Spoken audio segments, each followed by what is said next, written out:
Deep beneath Lake Baikal, far below the reach of sunlight, something massive waits in complete silence. The water here is cold, heavy, and still, preserving whatever it touches. Nothing has shifted, nothing has decayed quickly. An armored rail barge, lost during the chaos of Russia's civil war, rests exactly where it disappeared. Forgotten by history and untouched by recovery efforts, it lies sealed beneath layers of silt, its steel structure holding steady against time and pressure. As divers approach the wreck for the first time, their lights slowly reveal rail tracks still lining the deck. The tracks are intact, fixed firmly in place, as if awaiting instructions that never came. A train car lies exactly where it sank, never derailed, never unloaded. Faded Russian markings confirm its origin, tying the wreck unmistakably to Imperial Russia. The cargo compartment is open, its twisted metal frozen mid-failure, revealing a dark interior that has remained undisturbed for over a century. Inside, strongboxes remain sealed, stacked where they were secured during transport. Decades of corrosion have eaten away at their surfaces, yet their shapes remain unmistakable. Beneath the rust, gold is visible, dull but unmistakable. As light moves across the metal, faint glints cut through the darkness.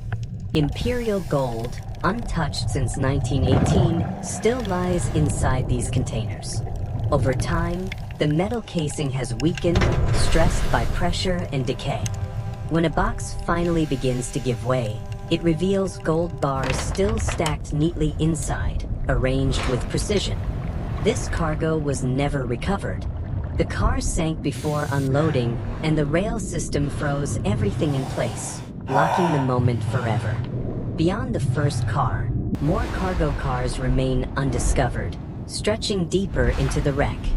This is only part of the lost shipment. As the divers move toward another car, they find its roof collapsed long ago, bent inward under pressure. The interior remains accessible. Inside, some cargo has already broken apart. Containers lie split open, and gold coins spill from the remains, resting in the silt. As sediment is disturbed, coins surface slowly from the mud. The cargo shifted as the barge sank, redistributing its contents across the interior. After documenting the scene, the divers withdraw carefully. This car carried loose treasure, and the barge clearly holds more secrets. A guard cabin soon comes into view, small and armored, standing apart from the cargo. Its door is still open. Inside, the space is tightly confined, designed for duty rather than comfort. Human remains lie within. Only bones remain after a century, stained by minerals and time. A sidearm rests where it fell, corroded beyond use. Imperial markings confirm the era without question. The guard never escaped. The barge was manned to the end, even as it sank beneath the surface. Moving forward, more evidence appears. The divers head toward the bow, where the structure shows severe damage. Anchor chains remain in place, heavy and fused by corrosion. Cargo spilled during the sinking, scattering outward from the point of impact. Serial numbers are still readable on metal components, etched deep enough to survive 100 years underwater. Debris trails away from the wreck across the lakebed, marking the barge's final descent. More gold lies outside the barge itself, settled into the silt beyond the deck. Nothing here has been disturbed. The treasure remains exactly where it fell. Everything settled into place and never moved again.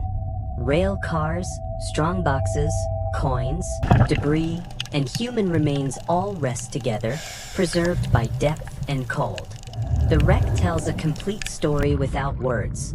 A story of transport interrupted, duty fulfilled to the end, and wealth lost not to theft, but to time.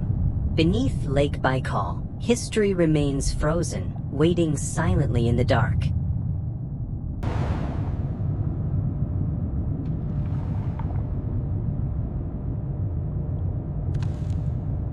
The wreck tells a complete story, not through words, but through what remains. Every twisted beam, every corroded surface, every object left behind speaks to a moment frozen in time. Nothing here feels random. Everything exists exactly where it ended, preserved by cold water and depth. The divers follow the hull line slowly, tracing the outline of the barge as it disappears into the darkness. Their lights skim across steel plates scarred by impact and age, revealing how the structure still holds together after more than a century underwater. The barge's name is barely visible now, painted letters broken and faded beneath layers of rust. What was once clear identification has been reduced to fragments, only readable when light strikes at the right angle. Time has erased most markings entirely. Paint has peeled away, edges have softened, and corrosion has eaten into every exposed surface. What remains is not decoration, but structure, raw, utilitarian, and silent. A breach likely caused the sinking. Torn steel and bent plating suggest a violent failure, sudden and unstoppable. Water would have rushed in without warning, leaving no time for recovery. The divers investigate the damage carefully, hovering just outside the ruptured hull. They avoid disturbing the silt, documenting every detail of the break, knowing this wound explains everything that followed. Inside, the machinery was instantly flooded. Engines, gears, and control systems were drowned in seconds, locking them in their final positions. Nothing was shut down. Nothing was secured. The systems never moved again. Levers remained frozen where they were last set, wheels locked in place, gears seized mid-function. The barge stopped working the moment water took control. The space is breach left looks stable, untouched. but the internal No structure is salvage compromised. marks, no signs of Copy repair, that. Watching no your back. evidence of interference. It remains exactly as it was when the lake claimed it. The damage seals the barge's fate. From that moment forward, it was no longer a vessel, but a wreck destined to sink and remain where it fell. The wreck remains frozen in time.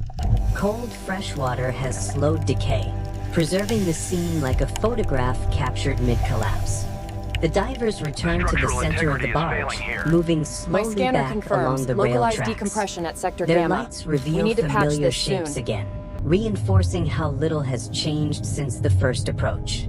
A loading winch sits unused between the tracks, its drum wrapped in thick steel cables. It was built to move immense weight, yet it never turned again after the sinking. The cables have fused solid, strands locked together by rust and mineral buildup. They are no longer flexible, no longer functional, only evidence of interrupted work. One strongbox broke loose during the impact. It lies offset from the others, its position altered by force rather than intention. Gold spilled during the impact, bars wedged against bent metal and hardened silt. They remain where they landed, undisturbed since the moment they fell. The diver documents the find carefully, hovering without contact. Nothing is moved. Nothing is taken. Only light and record remain. Everything rests where it fell.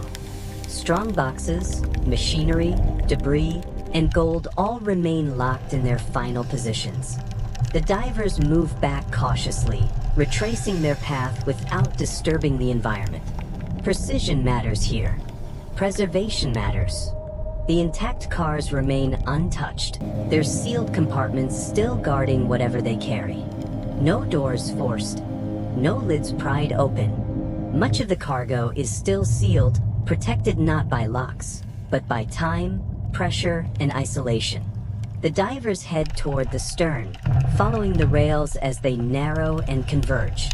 The structure here feels heavier, more damaged. The final car has shifted. Its alignment is off, one side resting deeper in sediment, suggesting it absorbed the brunt of the impact.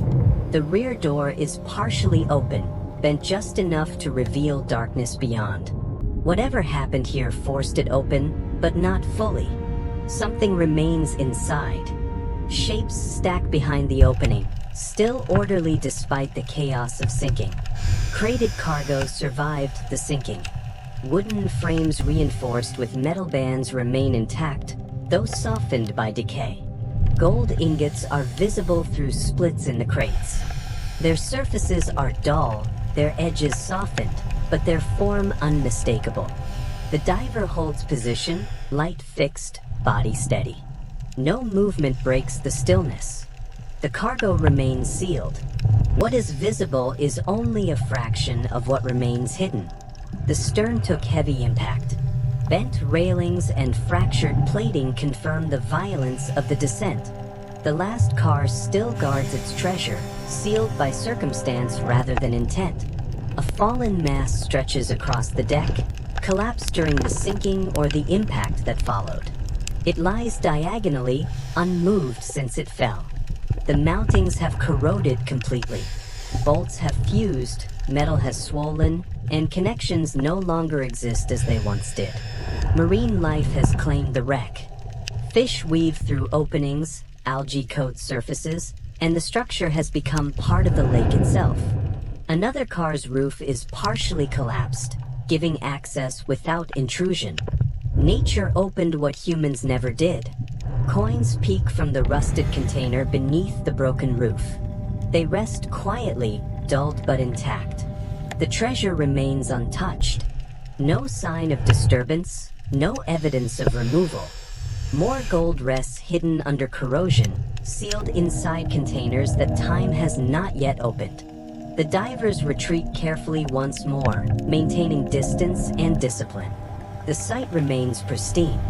The wreck lies silent and still. No movement, no sound, no change. Every part of the wreck tells a story, not of treasure alone, but of interruption, loss, and permanence. The divers return to the central section again, re-establishing the full scale of the barge. From bow to stern, nothing has shifted. A central strongbox contains gold bars, visible through a bent lid. They remain tightly stacked. The gold glimmers under the light briefly, then fades back into shadow. Multiple containers remain sealed nearby, half buried and forgotten. A wheel from a broken car lies nearby, separated from its axle, marking the violence of the sinking. Serial numbers are barely readable, yet still present, proof of identity that survived time. The scene remains frozen in time. Nothing here belongs to the present.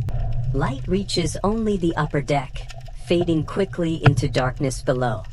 The diver examines each container closely, recording details without interference. The barge holds treasures frozen for over a century, not claimed by anyone, not disturbed by time, only waiting in silence beneath Lake Baikal.